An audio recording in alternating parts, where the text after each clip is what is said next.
Let's eat, guys. Ito na yung ating pagkain. Ay, hindi pala. Ito pala. Ang ating pagkain. Tara mo naman si ate sa likod ko, di ba? Ang susang. Grabe, nakakaloka. Wow! Sa ng 5 reals. Unang kagat, tinapay lahat. Ang ganda, guys. Parang nasa Harry Potter tayo. Ang ganda.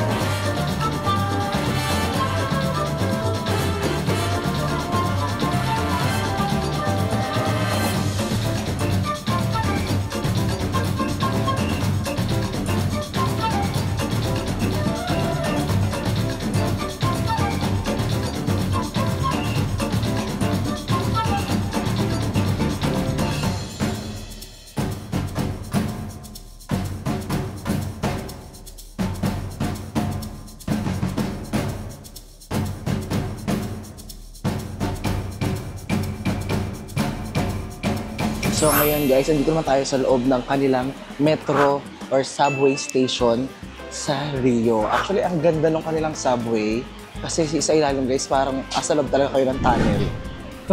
Very tunnel talaga yung feels. So, andito tayo ngayon dahil hinihintay ko yung aking friendship na si Casper. At magpupunta kami ng museum. Magde-date na naman kami, in short. Siya po lagi yung nag-chat sa akin yan, hindi po ako yung nag-chat sa kanya dyan, ha. Siya, alam mo ha, pakita ko sa inyo. Pagising ko ngayong umaga, ang plano ko dapat mag-shoot, mag-isa. Kasi sanay naman ako maging mag-isa, guys, pero pag meron akong nakakasama, syempre mas gusto ko may kasama ako para mas mag-enjoy ako. Ito, message sa akin kanina, oh. Yung sabi niya, oh, papi, hola, I go to Centro today, what time? Oo. Diba? Okay, mag-alala. Hindi naman naging selos yung jowa ko dahil magkaibigan din sila. Magkakilala na sila, pinag-usap mo na sila sa video call. Yun yan. Tsaka okay na yan. Para naman, hindi ako mag-isa. Tsaka para kunyari may jowa din ako dito. Kasi sobrang dami ng gay couples dito. As in, nakakaingit, nakakaselos. Pero siguro kung single din naman ako, feeling ko makakahanap din agad ako dito ng mabilisan lang. Parang feeling ko, let's consider na rin ang Rio na isang gay heaven. Kasi sobrang daming badingan, sobrang daming gay couples. Though mayroong mga nakatakot na part, pero okay pa rin naman siya.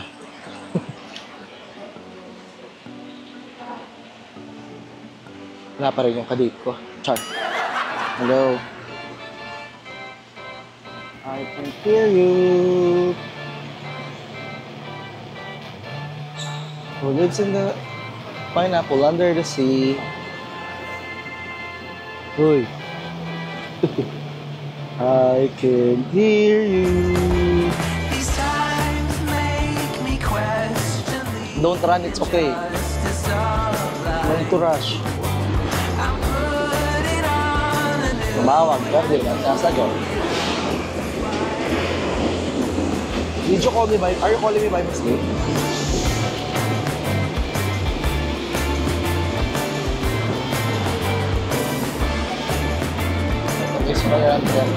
Ay, sa kabila pala. Actually, yung train nila dito, hawig sa train sa subway ng New York.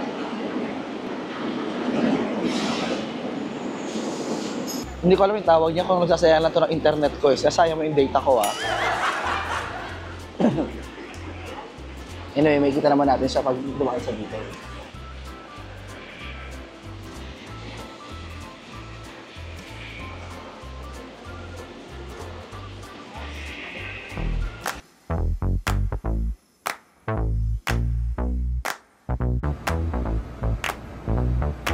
Honey, I got what you want. Give me all of your love, 'cause it's burning hot. It's what you do to me, babe, I can guarantee. Honey, I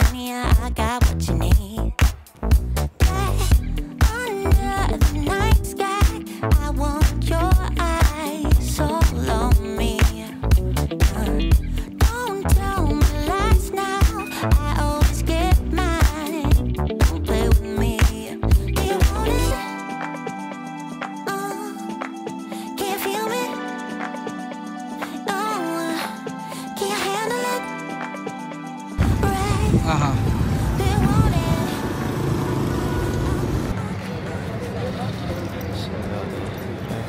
Hola. Oye, uno. Sí. Aquí. Sí. So ayun guys, bumili ako ng kanilang tinapay dito. Hindi ko alam anong tawag. With juice. So nagkakalaga siya ng 5 reals. Unang kagat, tinapay lahat.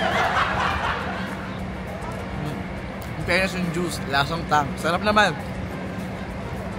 Pwede itong pang tawid gutom pag itong morning, nagmamadali ka maglalakad. Ayan. Actually gusto kong malasaan yung palaman niya. Pero wala talagang lasa. May kulay pero walang lasa. Wala talaga. Bigyan ko siya ng pag-asa ha.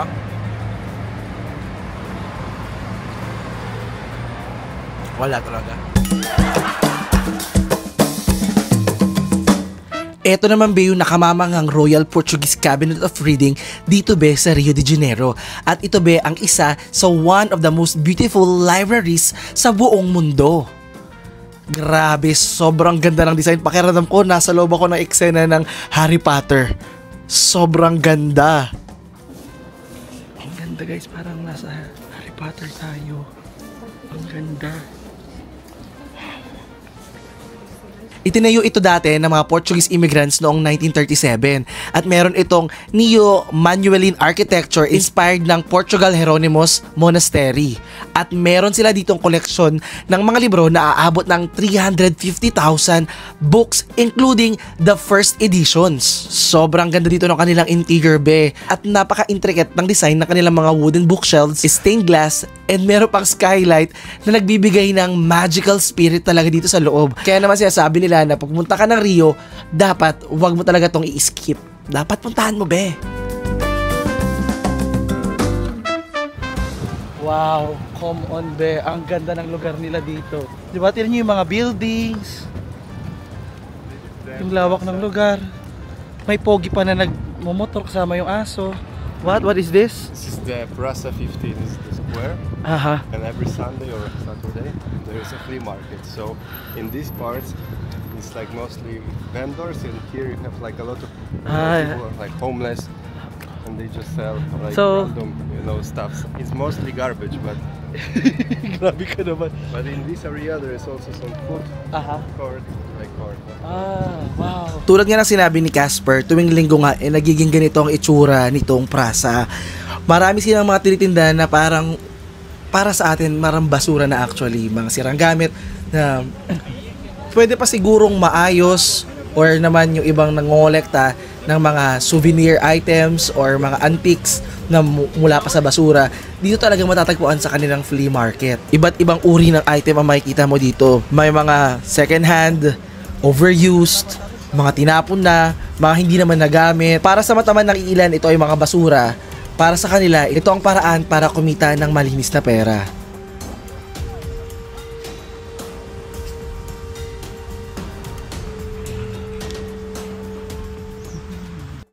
So maybe Praça is like plaza, right?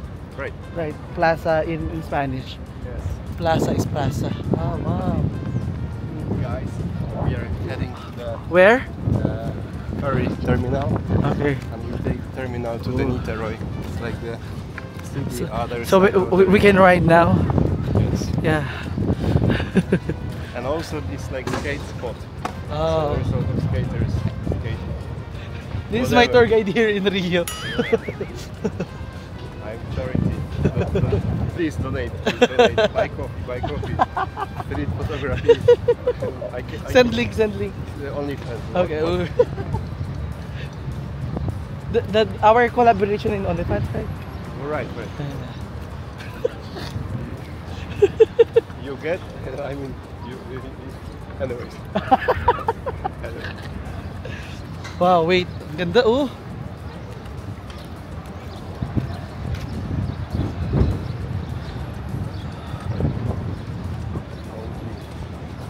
OG four-wheel.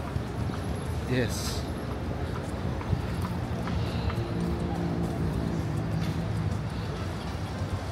Do you wanna buy water first?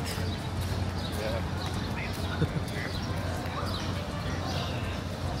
So, mag-ferry kami guys para makatawid. Ang ganda lang talaga. Tignan nyo naman yung mga building dito, di ba?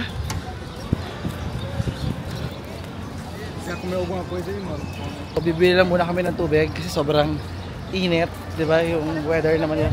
Dito, here, in the drugstore, oh. Here, water!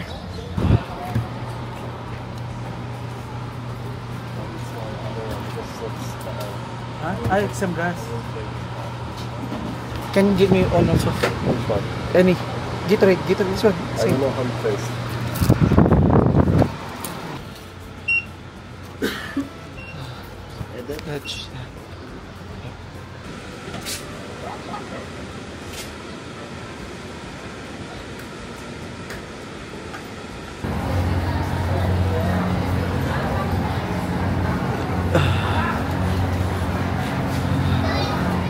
So ayan guys, magtitiket tayo dito ng kanilang ferry.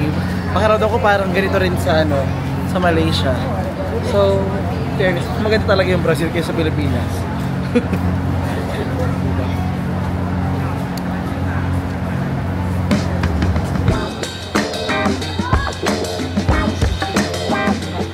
So ayan guys, sasakay na tayo ngayon ng kanilang ferry.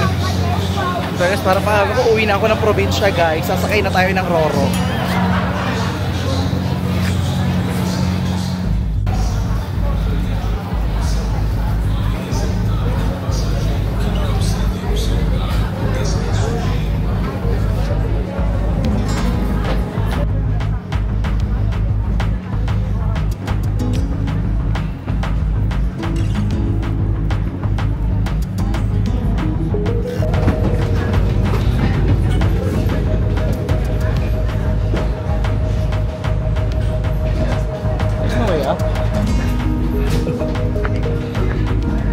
So, ano tayo ngayon guys sa loob.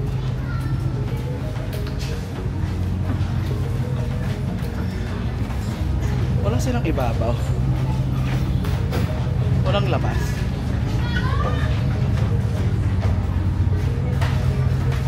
Basta they don't have an open area, no? So, yung ferry nila dito guys, parang overlooking sa ibabaw.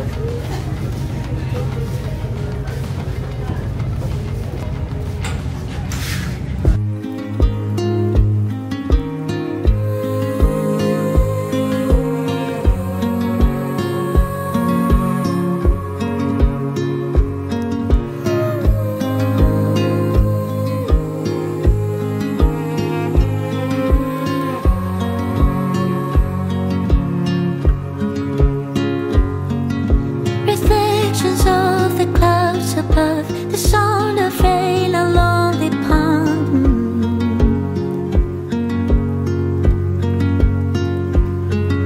The grass that grows beneath my feet, I close my eyes, the hum of bees. I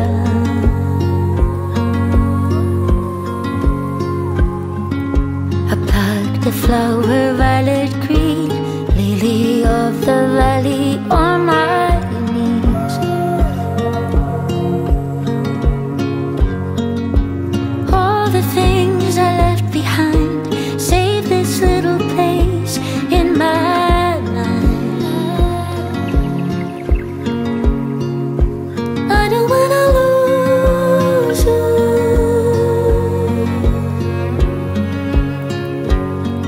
It's too soon. I don't wanna lose you. It's too soon.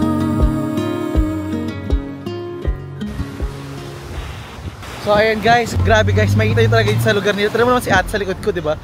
Ang susang, grabe oh, nakakaloka. Wow! So nice! Char!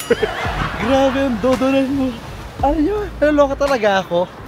Dito, yung fitness nila, it's a priority. Na yung mga babae, mga lalaki, they really take care of themselves. Na minsan kahit matanda na sila, makikita mo na ang ganda nila nung kabataan nila. Diba? Napaka nanonormalize dito guys yung pagkapaganda ng katawan. Ang ganda ng katawan nila dito. Ganda nga ng mukha nila, ganda pa ng katawan nila. Ano kaya, sana mabaho, hindi rin sila mabaho dito. At least na my experience. Parang hindi mabaho yung loob ng train station nila. Hindi sila amoy putok, alam mo yun. Kasi siguro yung pagkain din nila, wala rin namang weird na pampalasa. So, I don't know. Ano kaya, siguro yun lang. Kung meron lang, Pilipino tayo, magaling tayo manglait. Siguro yung kalaitan lang sa kanila is the place can be dangerous, but aside from that, siguro in other sense, they can be really dangerous as well. Like maybe Latino tong mga to guys. So napaka-passionate na tong mga to when it comes to when you know, diba? So I would say na dito sa lugar nila, it can be very dangerous. And it can be you will enjoy it at tingnan natin kung nakikita nyo yung ate kong pagod. Sabi niya. So balikan lang natin yung kaibigan ko dito, no?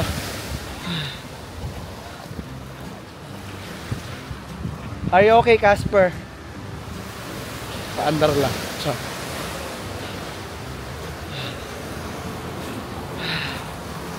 Casper, are you okay?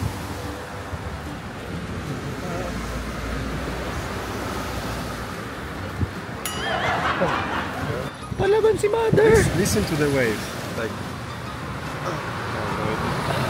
the silent wave.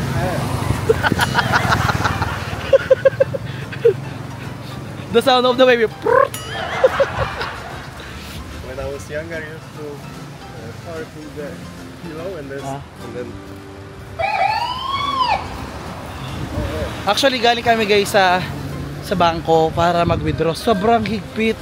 Ang hirap pumasok. Alam mo yung pagpasok namin ng bangko, meron siya yung di ganun, yung alam mo yung tulak na salamin, rotating door, ganyan.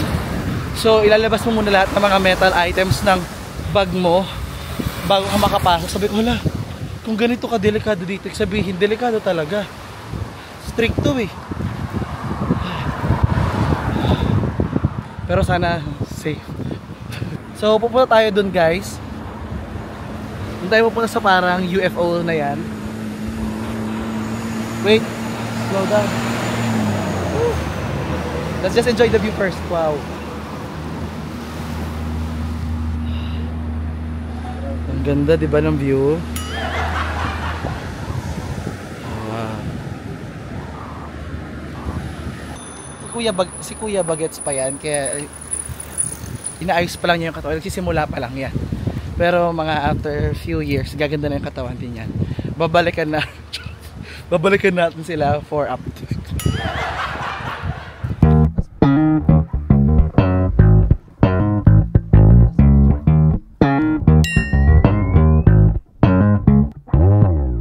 Sex, do it right. Sex, through the night. Sex, do it right. Ayan guys, finally dito na kami sa kanilang restaurant.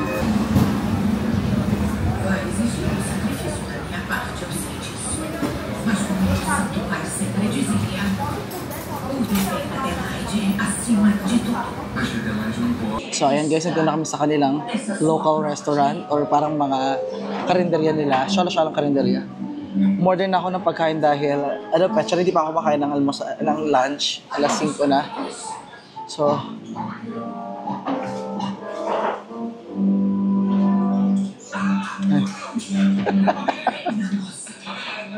did you order already? So ito na guys yung ating pagkain. Let's eat. Ito na yung ating pagkain. Ay, hindi pala. Ito pala. Ang ating pagkain. Let's eat, guys. Gutom na ako. So, sakto to.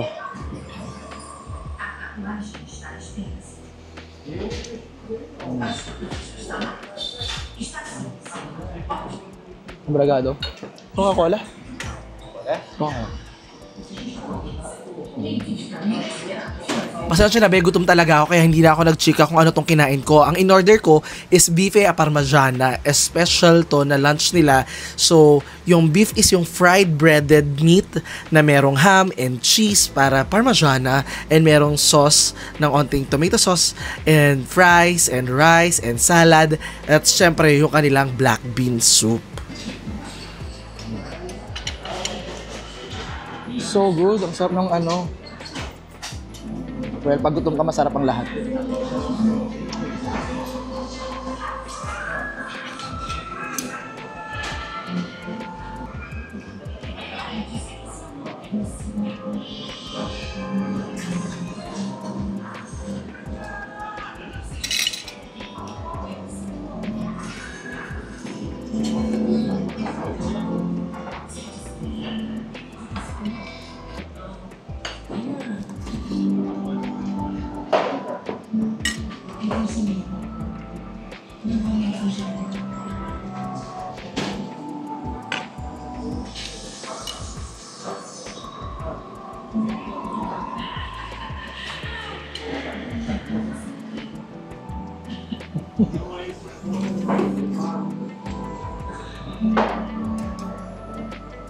Brigado.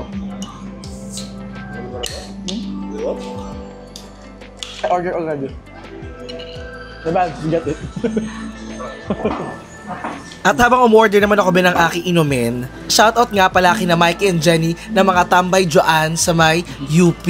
And shoutout din kay Monina Banana at kay Rhea Joy Azores Davin at kay Kimberly Faye Rojas ng San Pablo City, Laguna. Be, kung gusto mo rin ma-shoutout, huwag mo kalimutan mag-comment lang sa video na to at abangan ng ating mga next videos. At syempre, follow mo na rin ako sa aking social media accounts at Francis Candier. At dahil may nag-comment last time na subukan ko ang kanilang guarana, eto na be, ang ating guarana. Brigado.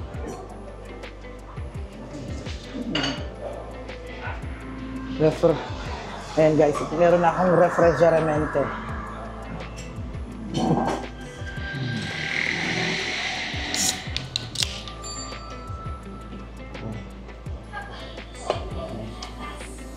So good.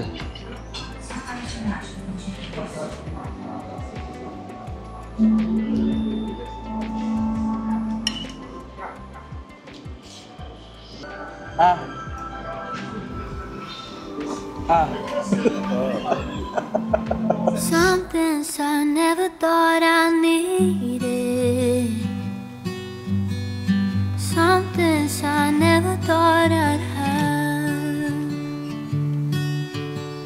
As if they are too hard to believe in. The moment I ever call them mine, I knew exactly what I was calling. I knew exactly what to say. There will be nothing to get over if I just let it slip away. So I guess I'll try. Yet another close call from my eyes.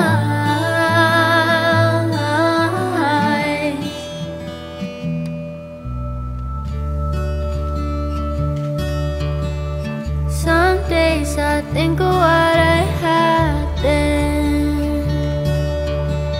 Some days I want them again.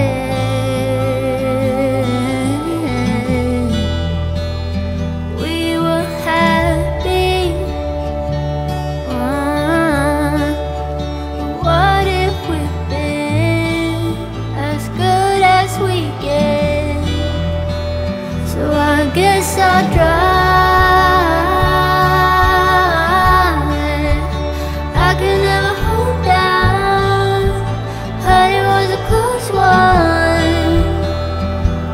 Waste my time. Never really knew how, but it was a close one. So I guess I'll try.